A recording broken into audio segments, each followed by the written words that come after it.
masu kallon mu na ce ba za ku iya samun dukkanin fina-finan da suke fitowa a duk sati a cikin tsarin BIP India Hausa a cikin group ɗinmu na Telegram wanda ake biyan kuɗi duk wata. Muna magana ne akan dukkanin fina-finan da suke fitowa duk sati na kamfanin Algaita, Sultan, El Hussein Record da sauran kamfanin fassara. Kar ku manta dai tsari ne da ake biyan kuɗi wanda muke kiran shi da suna BIP India Hausa. Sannan kuma muna tura fina-finai guda ɗaya, duk guda ɗaya mukan tura shi a 200 ne. Kuna iya mana magana ta WhatsApp ko ta Telegram wanda yake kuna iya mana magana kai tsaye a nambar mu 081 49 61 0055 ko kuma ɗayan nambar namu 070 66 419199.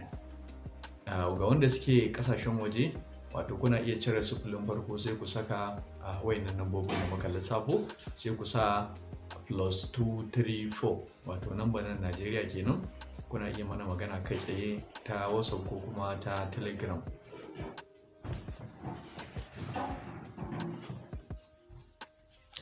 Assalamu alaikum masu kallon mu da sauraron mu, barkanmu da wannan lokaci. Kamar yadda kuke gani na wato sunana Ibrahim Salisu wanda yake ɗaya ne daga cikin ma'aikacin wannan tasha mai albarka na BIP India Hausa, wanda yake sanin kanku ne akwai fina-finai da suke fitowa duk sati wanda yake kuma mukan tura su a cikin group ɗinmu na BIP India Hausa wanda yake a Telegram. Kar ku manta da za ku yi samun dukkanin fina-finan da suke fitowa duk sati daga kamfanin Algaita, kamfanin Sultan, El Hussein Record da sauran kamfanin da suke yin fassara a cikin wannan tsarin namu na BIP India Hausa. Dukkanin fina-finan da suke fitowa duk sati za ku iya samun su kai tsaye, za ku iya yin downloading, za kuma ku iya kallon su kai tsaye a cikin wayanku kamar yadda kuke kallo a YouTube, wanda yake tsari ne dai da ake biyan kuɗi.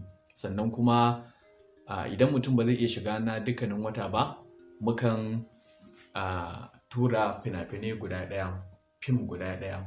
Misali kamar akwai nau'in fim ɗin da kake so kana iya mana magana, insha Allah mu kuma za mu tura maka idan ka biya kuɗi naira 200 kuɗin nan Najeriya.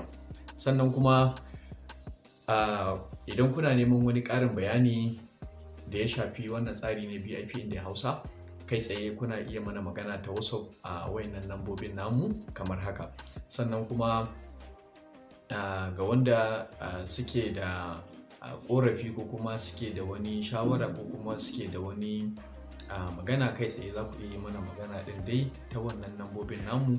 Kar ku manta dai da lambar namu wato shine 081 49 61 0055. Bari faɗi da Hausa. Yawa 08149610055. Kuna iya mana magana kuma a ɗayan nambar namu wato 07066419199.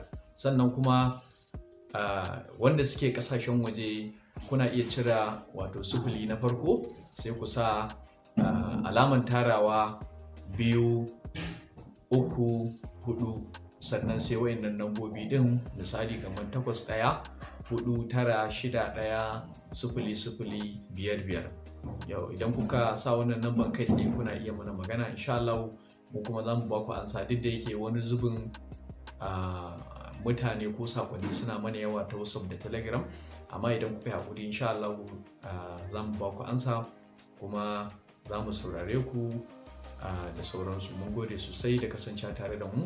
Kar dai ku manta kuna iya shiga cikin wannan tsarin na BIP India Hausa. Sannan kuma dukkanin fina-finan da kuke so kuna iya mana magana kai tsaye.